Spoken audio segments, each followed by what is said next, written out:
Estos materiales son esenciales para una cabal comprensión del judaísmo y el cristianismo. Se trata de documentos que arrojan luz sobre los orígenes de estas dos religiones.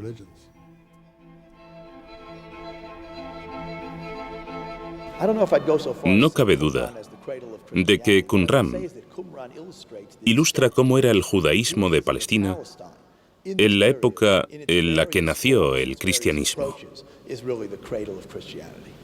Jesús era un judío, pero ¿qué tipo de judío? Jesús era tan judío que si hubiese ido a una casa que no cumplía con la preparación ritual de los alimentos, no habría comido. Qumran, los manuscritos del Mar Muerto. Acaba una era de secretos. Casi 50 años después de su hallazgo, los rollos del Mar Muerto fueron publicados. Es hermoso, maravilloso. No esperaba que fuese posible. ¿Están los manuscritos al alcance de todos? Sí, es realmente asombroso. Accesibles a todos.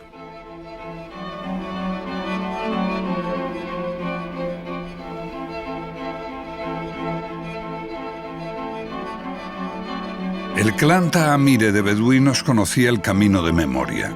Durante generaciones sus ancestros habían llevado los rebaños a través de las lomas del desierto de Judea, junto al Mar Muerto. En 1947, el joven Mohamed Adi, apodado El Lobo, busca una cabra perdida. Al menos esa es la historia preferida. O tal vez estaba buscando viejos objetos para venderlos a los comerciantes de Belén.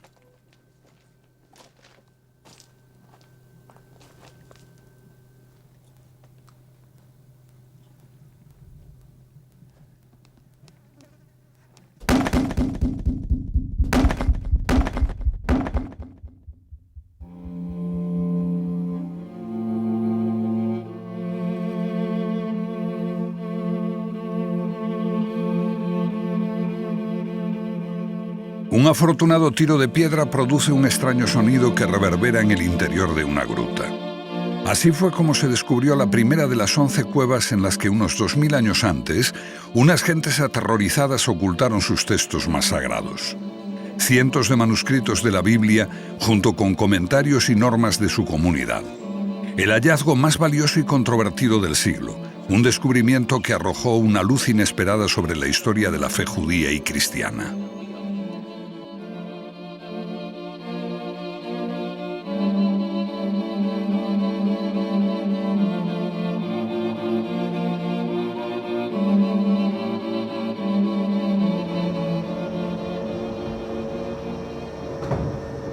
Las catacumbas del Museo Rockefeller en Jerusalén son el mayor depósito de pergaminos y pequeñas piezas, textos y fragmentos de los manuscritos del Mar Muerto.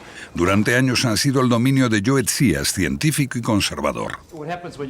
Lo que ocurre cuando mezclas arqueología bíblica, religión y ciencia es que se generan todo tipo de ideas absurdas y de personajes excéntricos. Algunos artículos que aparecen en la prensa americana sobre el paradero de Elvis Presley, una cura para el SIDA, la aparición del monstruo del lago Ness en Florida. Estas cosas aparecen en los diarios y nos llegan cartas del extranjero de gente que quiere saber si es cierto o no. Lo vemos ridículo, todo es absurdo. Durante décadas, los manuscritos del Mar Muerto han estado sujetos al interés público. Aireados por la prensa que informó sobre el lento avance de la investigación, convirtiéndola en un escándalo científico, y también por la naturaleza de los rollos en sí mismos, documentos de un tiempo en el que se configuró nuestra religión y gran parte de nuestra cultura. La controversia ha rodeado siempre a los rollos. Hallados justo en el momento en que Palestina se partió en dos y surgió el Estado de Israel, estos documentos se dividieron a los dos lados de la frontera. Unos sacerdotes dominicos franceses de la Escuela Bíblica de Jerusalén Este dirigieron a un pequeño grupo de científicos, casi todos católicos. Más tarde correrían rumores de un complot del Vaticano para impedir que se hiciese pública la información que afectaba al cristianismo. Rumores infundados, porque la investigación fue muy rigurosa. Cuando aparecieron los manuscritos estaban en muy mal estado. Y muy pocos, quizá el 1 o el 2%, tenían el aspecto de rollos.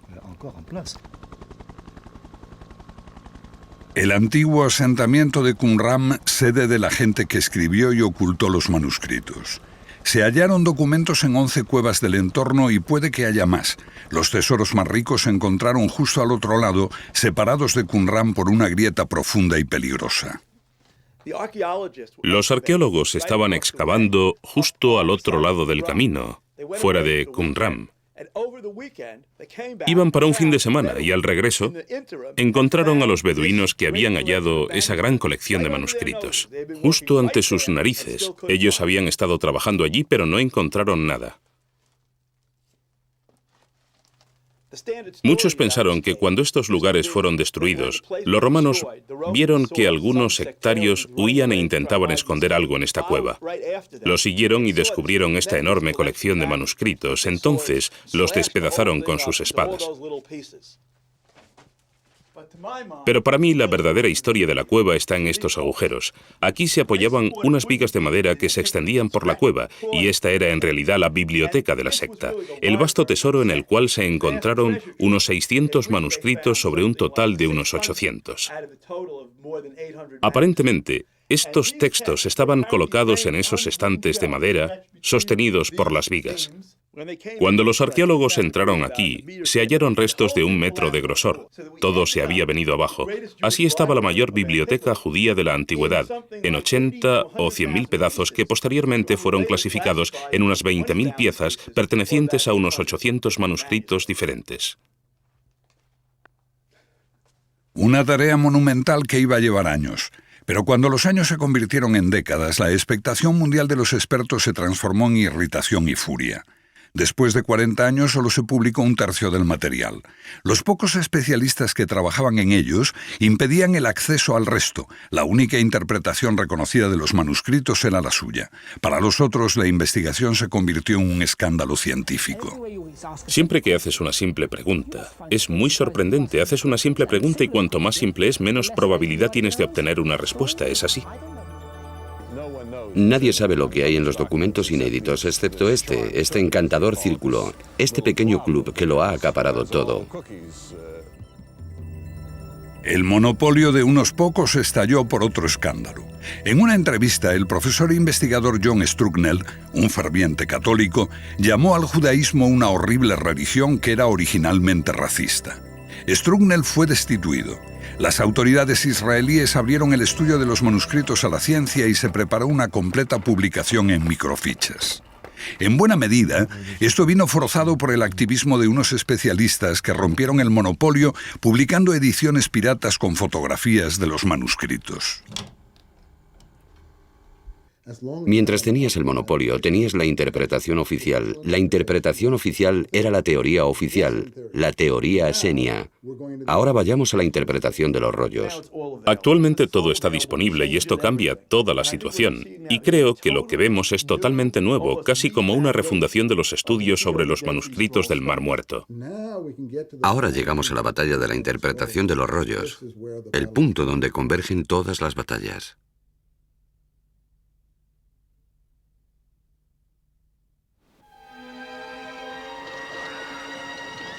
Antes del nacimiento de Cristo, los judíos rechazaban con desesperación a los gobernantes gentiles, los sucesores de Alejandro Magno, que dejaron en Oriente Medio la impronta de la cultura griega.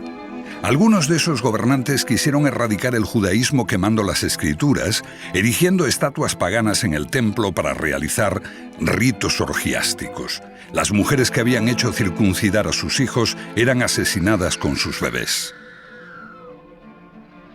Bajo los macabeos, los judíos consiguieron la libertad, pero por poco tiempo.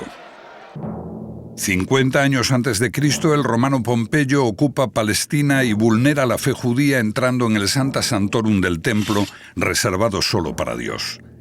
Muchos vieron la llegada de Roma como el final de los tiempos. Este final traería la catástrofe, pero también un Mesías que guiaría a los judíos en una guerra final contra el mal. Roma reservaba sus más horribles formas de ejecución para los mesías, y había varios. Crecía una expectación febril. El sentimiento de que algo dramático estaba a punto de ocurrir estremecía a los judíos. Muchos se retiraron para prepararse para este final de los tiempos.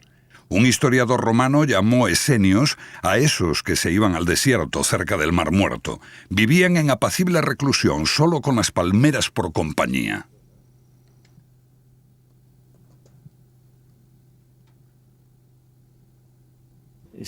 Los grupos que vivían allí, los qumranitas, eran esenios. El colectivo de Qumran vivía en comunidad.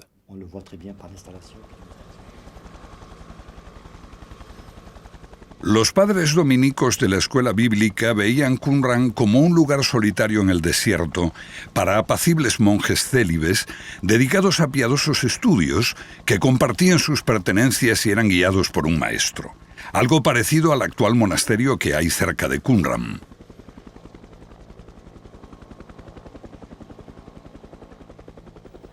Es una idea muy extendida. Aquí en Qumran estamos viendo la sala de los calígrafos, que es la auténtica habitación donde se escribieron los manuscritos sagrados hace más de 2000 años. Es en esta habitación donde esos escribas trabajaban duro. La mayoría cree que los rollos se escribieron en esta sala, pero ahora sabemos que se redactaron en muchas partes a lo largo de todo el país y luego se trajeron a Qumran. En un determinado momento se escondieron en las cuevas. ¿Por qué esos especialistas creían que hubo un escritorio en Qumran? Porque un escritorio es una sala para copiar manuscritos típica de un monasterio, y como la mayoría de esos especialistas provenían de ambientes monásticos, interpretaron las ruinas de Qumran como un antiguo monasterio. Ellos descubrieron el cementerio allí, pero la parte más interesante es la otra, con cerca de 1000 tumbas humanas, de las que se descubrieron 4 pertenecientes a mujeres. Ha habido muchas discusiones sobre este cementerio, porque entre el 30 o 40% de las tumbas eran de mujeres y niños. Esto parece crear tremendas dudas sobre la idea de que era una secta célibe. Y cuando lees los manuscritos, encuentras un texto que afirma que se podía tener relaciones sexuales antes del matrimonio desde los 18 años. Entonces, resulta bastante obvio, para mí al menos, que este grupo no era célibe. ¿Por qué se les identificó con el celibato? Una vez más, por esa creencia de que esto era un monasterio precristiano. Ese modelo estaba superpuesto en toda la cuestión de la naturaleza de la secta de Qumran. Aquí surge una imagen diferente. Unos manuscritos similares se hallaron en Masada. Aquí, unos judíos fanáticos, hombres, mujeres y niños, se suicidaron antes que rendirse a los romanos. Esa llamada a la combatividad fue recogida en los rollos. Marchando a la batalla, escribirán en sus estandartes la verdad de Dios, la guerra de Dios, la venganza de Dios, el juicio de Dios, el poder de Dios. Es un grupo de intoxicadores sobre su idea de Dios. Totalmente intransigente, están llenos de justa indignación y entusiasmo, jamás transigirán. Todos fueron dispuestos a morir, sin duda, por eso los manuscritos se escondieron en las cuevas, porque ninguno sobreviviría. Esos esquivos esenios jamás se mencionan en el gran compendio de la literatura rabínica, ni en el Nuevo Testamento, ni en los rollos. Sin duda, no en los rollos. Allí está Chasidim y lo que quieras. En una conferencia celebrada en 1993, los especialistas abandonaron la vieja teoría de una pequeña secta precristiana piadosa y pacífica. Llegamos a la conclusión de que representan una gran corriente que se oponía a la corriente racionalista que se desarrolló en el judaísmo rabínico. Qumran es solo una pequeña parte de ese movimiento, la segunda corriente en importancia. Es una literatura amplia, la más importante.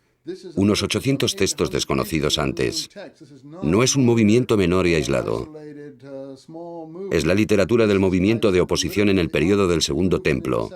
Oposición en tiempos de la llegada de los herodianos y los romanos a mediados del siglo I a.C. Si quieres información de primera mano sobre este periodo, ve a los manuscritos. El problema es que los evangelios se presentan como información de primera mano sobre ese periodo. Pero no creo que sean una información de primera mano. y tampoco que existiera una misteriosa figura mítica que caminaba sobre las aguas y resucitaba a los muertos. A esta figura sumamente mitologizada la llamamos Jesús. Lo dejaría de lado y diría que es literatura de ultramar, no está recogida en la literatura palestina. Yo diría que estos manuscritos son la literatura palestina. Esto es lo que pasó en el entorno palestino durante el siglo I.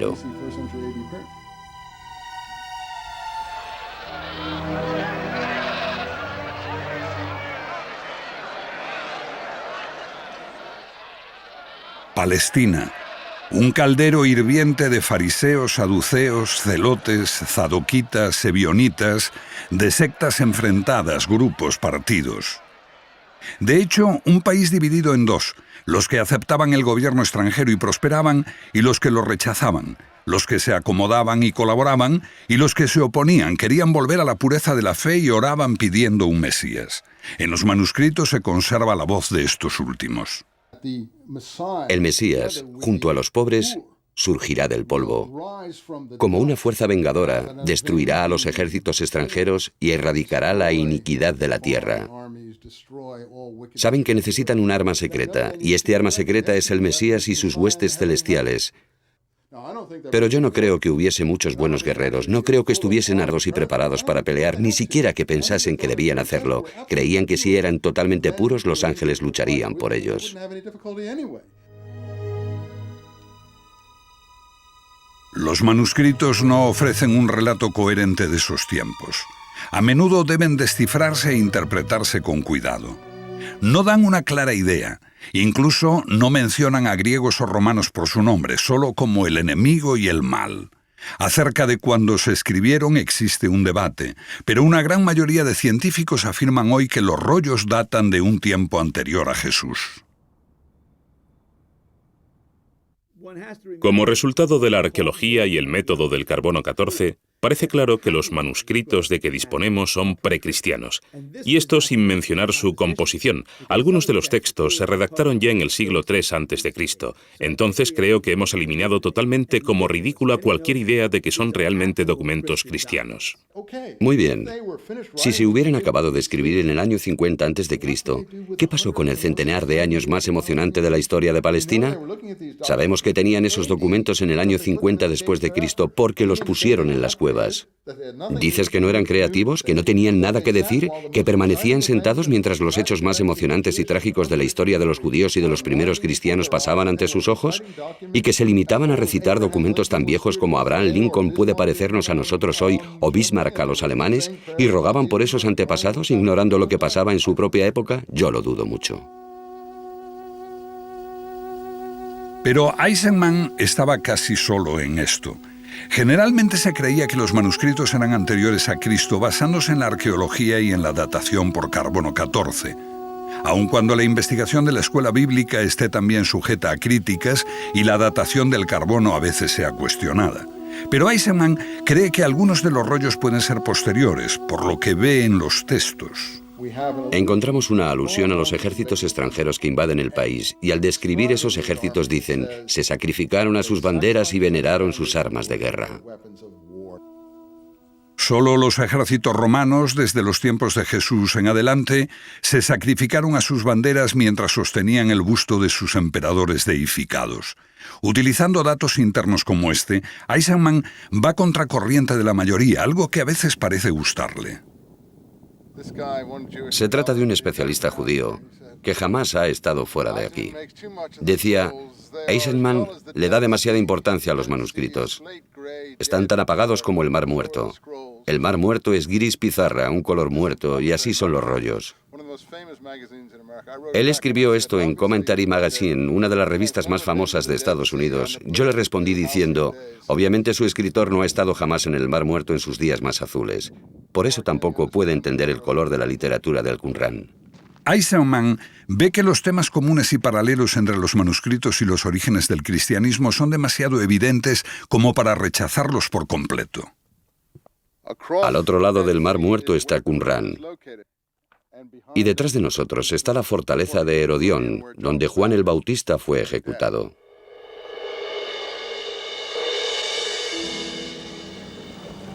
Juan el Bautista. Es difícil eludir los paralelismos entre él y Qumran. Ambos están en la misma área. Ambos hacen hincapié en varios rituales de purificación, en el bautismo para la purificación del cuerpo y del espíritu por inmersión en el agua. Ambos atacan el sistema y a los sacerdotes por sus negligencias y sus componendas con el enemigo. Entonces dice: vosotros, generación de víboras, recordad que el fuego está preparado y la paja a punto de arder. Juan se prepara en el desierto para la llegada del Mesías, precisamente como está escrito en los manuscritos. Se separan de sus casas. Separar significa abandonar la zona contaminada por hombres impios, y se marchan al desierto para preparar el camino del Mesías. Así está escrito: prepara en el desierto el camino de nuestro Señor. Haz una senda recta en el desierto para nuestro Dios. Ambos maldicen a los gobernantes por sus vicios. Por ejemplo, el matrimonio de una sobrina con un tío. Eisenman considera esto otra indicación de la fecha de algunos de los manuscritos, porque esta práctica era común entre los herodianos, que gobernaban como reyes títeres en los tiempos de Juan y Jesús. Los partidarios de Juan son tantos que éste se transforma en una amenaza. Los evangelios eluden el hecho porque ponen a Jesús en el mismo nivel. Para ellos, Juan cae víctima de los caprichos de una princesa herodiana, pero un historiador romanizado describe la verdadera historia. Josefo presenta a los herodianos como temerosos de Juan, porque es tan popular que puede liderar una revolución. Por tanto, no hay ninguna Salomé, ni es cierto el cuento de hadas sobre la fiesta de cumpleaños y la danza de los 7 velos que difundió la cultura occidental en el arte, en la ópera. Hay una dura medida preventiva, que es la ejecución de un agitador problemático. Los manuscritos del Mar Muerto no mencionan eventos específicos, presentan una visión combativa del país y otra interpretación de los tiempos. Hacen que uno vea contradicciones en los evangelios. Además del dulce y místico Jesús, hay otro Jesús intransigente con los poderes, el que limpia el templo de mercaderes. Los llamados cambistas eran en realidad gente que vendía ofrendas. Podían comprarlas los ricos para ofrecerlas en el templo. Y Jesús sentía que eso era intolerable. Con esta historia, Jesús se coloca en el bando de la estricta observancia de la ley. Un Jesús militante, muy al estilo de los rollos del Mar Muerto, nada complaciente, desafiando a los sacerdotes y a sus amos romanos. ¿Qué sabemos del Jesús histórico? Lo describen con acierto los evangelios. Jesús entrando en Jerusalén en un humilde asno blanco. En la tradición judía, por lo menos lo que sé por fuentes posteriores, existía la idea de que el Mesías llegaría en un asno blanco. Y por lo tanto parece que los evangelios colocan a Jesús en este asno blanco para simbolizar que es el Mesías. Igual que sitúan su nacimiento en Belén, que es el lugar de nacimiento del rey David, cuyos descendientes se esperaba que ocupasen el trono mesiánico. Los historiadores creen ahora que Jesús vino probablemente del norte, de Galilea, no de Nazaret, porque ese lugar no existía entonces. Ese epíteto debe venir de Nazarini, que significa guardián de la ley. Los evangelistas son capaces de todo para hacerlo nacer en Belén. El Evangelio de Lucas, por ejemplo, dice que no hay sitio en la posada.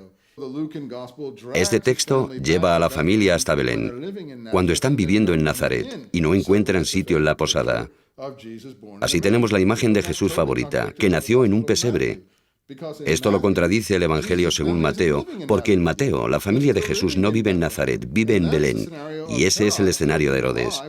Tenemos la imagen de la familia de Jesús viviendo en Belén y a Herodes queriendo matar a los niños judíos. Se describe a la Sagrada Familia huyendo de Belén. Dada la naturaleza contradictoria de la información, lo que podemos preguntarnos, ¿qué sabemos de Jesús? Absolutamente nada. Porque toda la información se contradice a sí misma, hasta el punto de convertirse en nada.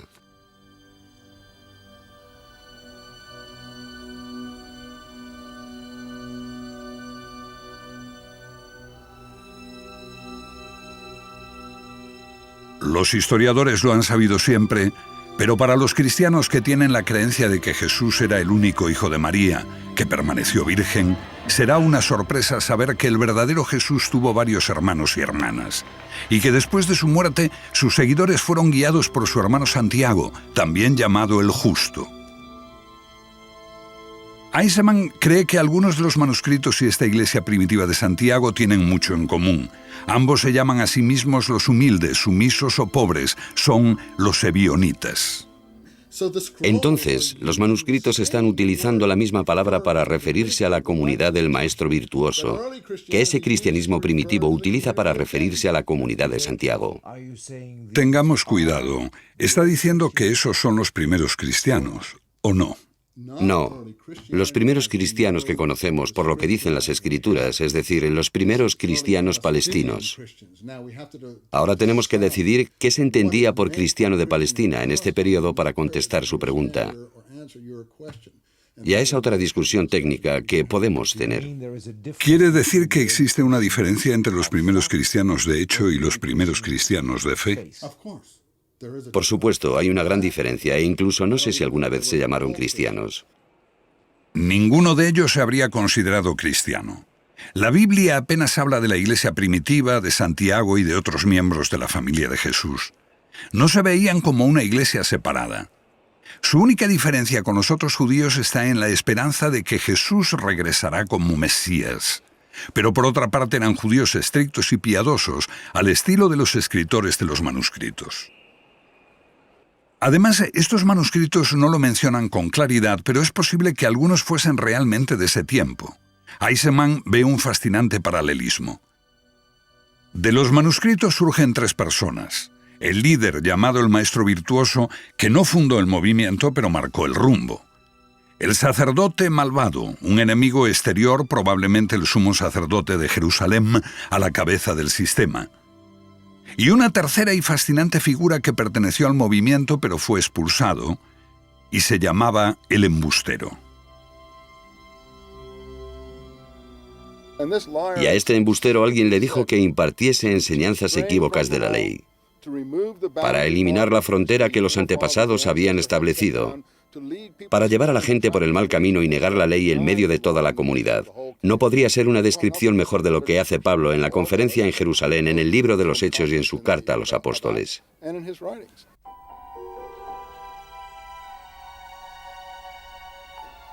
San Pablo, considerado como un embustero, los evangelios narran cómo Pablo, enviado por el sumo sacerdote para arrestar a los seguidores de Jesús, se convierte gracias a una visión cegadora camino de Damasco. En los manuscritos del Mar Muerto, Damasco es utilizada como un nombre clave para mencionar la región donde están situados los campamentos en el desierto. Lo que algunos especialistas han propuesto es que Damasco es un distrito dentro del sistema administrativo romano y otro término para designar la región de Qumran.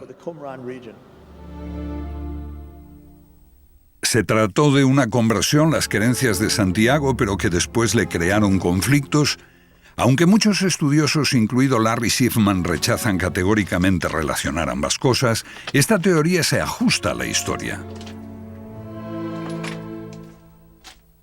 Según podemos reconstruir, parece que muy pronto se desarrollaron dos corrientes. Una, personificada por Santiago el Justo, que quería mantener el cristianismo como una forma de judaísmo, practicando todos los ritos judíos. La otra pretendía ver al cristianismo como un movimiento mundial y ponerlo fuera de Palestina y fuera de la comunidad judía. Y esto, por supuesto, es lo más conocido de las escrituras de Pablo. En esta confrontación entre Santiago y Pablo tenemos el verdadero epítome de lo que se dice de Qumran. En la carta de Santiago dice que si quebrantas un pequeño punto de la ley, eres culpable de quebrantarla toda. Por lo tanto, sé un mantenedor, no un quebrantador. Sé un hacedor. Todas estas palabras las encontramos en el vocabulario de Qumran. Santiago es un cabal representante de la escuela de pensamiento de Qumran. Tiene un compromiso con las leyes del país, con su independencia, resistencia al gobierno extranjero, resistencia al sacrificio extranjero en el templo, resistencia a todo lo extranjero, y Pablo es todo lo opuesto. ¿Qué dice San Pablo? Pablo dice lo opuesto. La vía de Pablo lleva el cristianismo a los gentiles. Pablo dice que todos somos iguales en Cristo Jesús. Pablo representa el cosmopolitismo helenístico. Pablo ha llegado desde la lejana ciudad de Tarso, años después de la muerte de Jesús, de un mundo de griegos y romanos. Es de buena familia y tal vez lejanamente relacionado con los herodianos. No rechaza a los romanos, al contrario, es incluso ciudadano de Roma y está protegido por su poder. Esos grupos contrarios a Pablo utilizan el mismo lenguaje de Qumran, llamándole un enemigo, un adversario, un embustero, un lenguaraz. Son las mismas expresiones que encontramos en Qumran.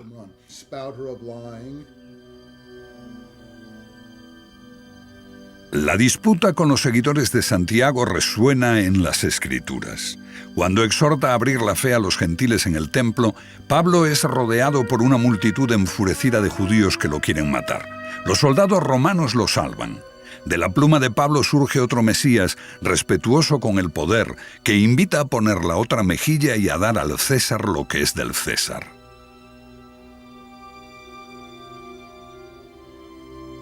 Pablo no sabe nada de Jesús. Un hecho que parece conocer es que fue crucificado. No parece disponer de material íntimo, ni siquiera lo cita. Es muy sorprendente que alguien que vive en una proximidad tal y que tendría que conocer historias y haber oído relatos de otra gente, sepa tan poco sobre Jesús. La figura que Pablo sí conoce es la que revela cosas desde una morada celestial. La figura que él llama Cristo Jesús está en los cielos. Es el Espíritu Santo que le revela a Pablo este Cristo Jesús de los cielos. Por eso los grupos de Qumran se habrían referido a un personaje tal como un hombre de mentiras y cosas así, porque obviamente en una situación como esa el Cristo Jesús en los cielos se transforma en lo que piensas que debería ser. Entonces, ¿quién conocía al Jesús terrenal? Bueno, gente como Santiago, la persona que vivió con él, que ocupó su lugar y fue martirizado como parece que lo fue. Por eso, yo digo que una vez encontrado el Santiago histórico, en realidad has hallado al Jesús histórico. Pablo difunde su palabra fuera, lejos de la iglesia de Santiago. Una misión que se adapta mejor al mundo de los gentiles, griegos y romanos. El mensaje de un Cristo para todos, un Jesús más suave que el Mesías de los manuscritos del Mar Muerto.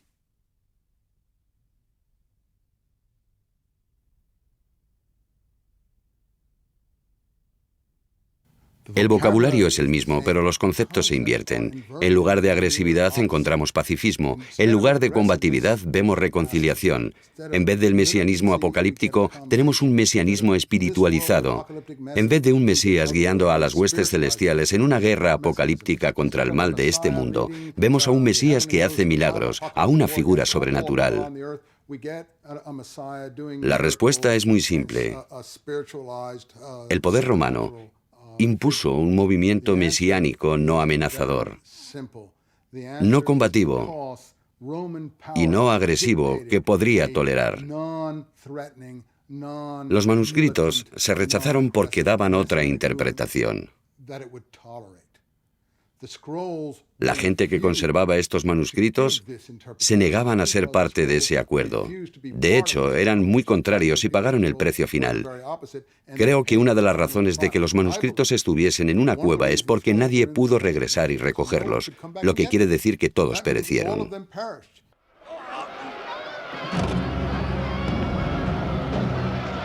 Estamos en el año 67, cuando toda una generación posterior a Jesús muere. Los judíos se alzan contra el poder romano, espoleados por una profecía que anuncia la llegada de un nuevo gobernante del mundo. Él expulsará todo el mal de la tierra, pero el Mesías no viene. El apocalipsis se torna en catástrofe y holocausto. El emperador Vespasiano arrasa Palestina. Los judíos son diezmados. Decenas de miles son crucificados, multitud de personas son asesinadas o llevadas como esclavos. Jerusalén arde, el templo es arrasado, sus tesoros saqueados.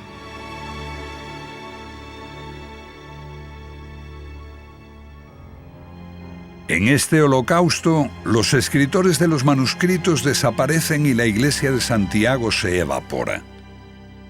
Lo que queda son las comunidades que Pablo había creado. Serán el modelo del futuro cristianismo y los evangelios.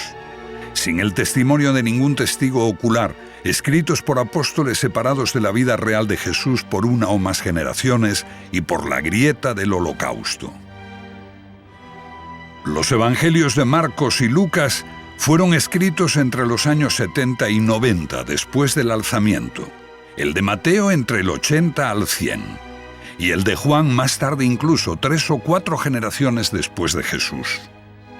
¿Qué credibilidad tienen los evangelios? Un hecho crucial para los cristianos es la resurrección. ¿Cómo se describe esta? En Marcos, 3 mujeres ven a un joven vestido de blanco. En Lucas, 3 mujeres y 3 hombres ven a 2 hombres con trajes brillantes. En Mateo, 2 mujeres ven un ángel. Y en Juan, solo María Magdalena ve a 2 ángeles. Al compilar su Nuevo Testamento, la Iglesia de Pablo tuvo muchos testimonios contradictorios entre los que elegir, y mucho lo decidió la política del momento. La selección necesitaba tener un amplio atractivo y excluir lo que no agradase a los gentiles.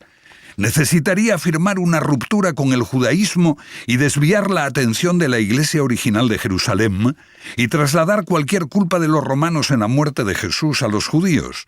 Así, Jesús casi se transforma en un no judío.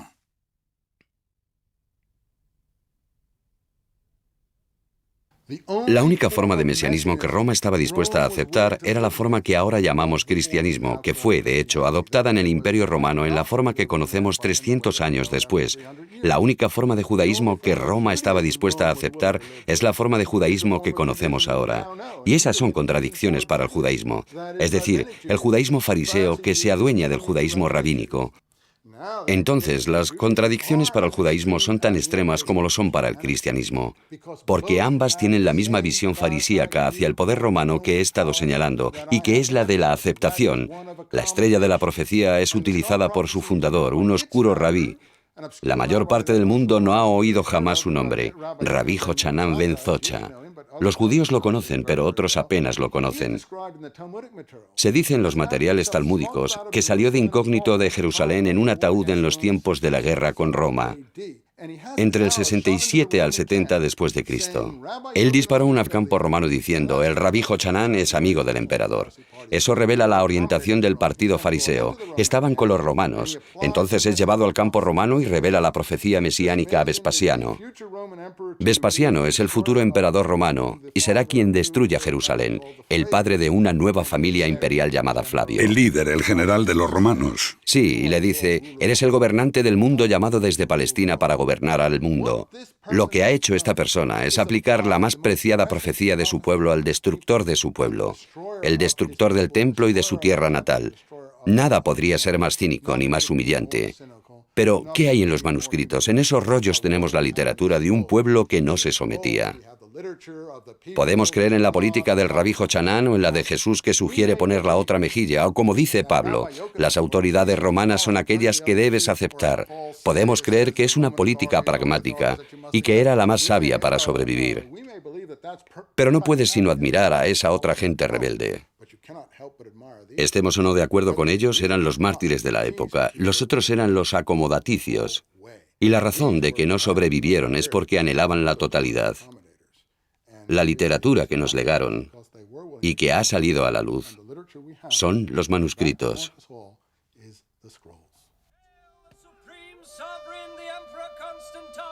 Nicea, año 324, 3 siglos después de Jesús. Constantino, el primer emperador romano en abrazar el cristianismo, convoca a los obispos. Existen disputas teológicas sobre la verdadera naturaleza de Jesús, hombre o Dios. Lo que decide Constantino se convertirá en la base del credo cristiano hasta hoy.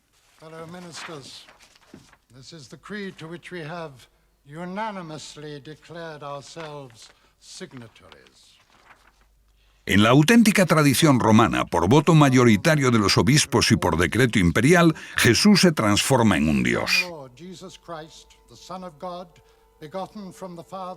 God from God, light from light, true God from true God. El rumbo iniciado por Pablo concluye: todas las voces disidentes son silenciadas. Los manuscritos del Mar Muerto hablan de hijos de Dios en plural. Son los perfectos, son la gente que cumple perfectamente con la ley.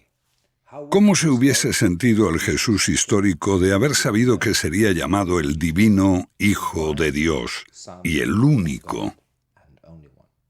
Creo que se había horrorizado, completamente horrorizado. Es todo lo opuesto a lo que él representaba o podía haber representado en la Palestina de la que hablamos. Las opiniones de Eisenman son ferozmente combatidas. Quizás sus ideas digan más sobre la Biblia que sobre los manuscritos del Mar Muerto, pero reavivan una antigua polémica. ¿Está la Iglesia en lo cierto respecto a Jesús? Cuando el misterio de Cristo se basa en la realidad histórica, surgen las dudas. Estos temas siguen siendo una cuestión de fe.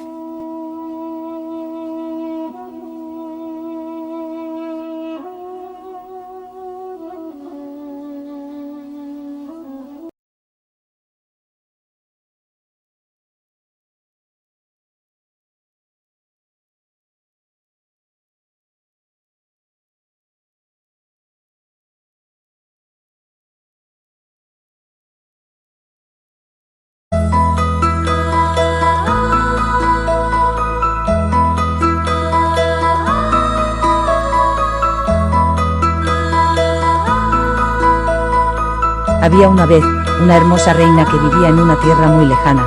Ella gobernaba a su pueblo con sabiduría, bondad y justicia. Pero guardaba un secreto.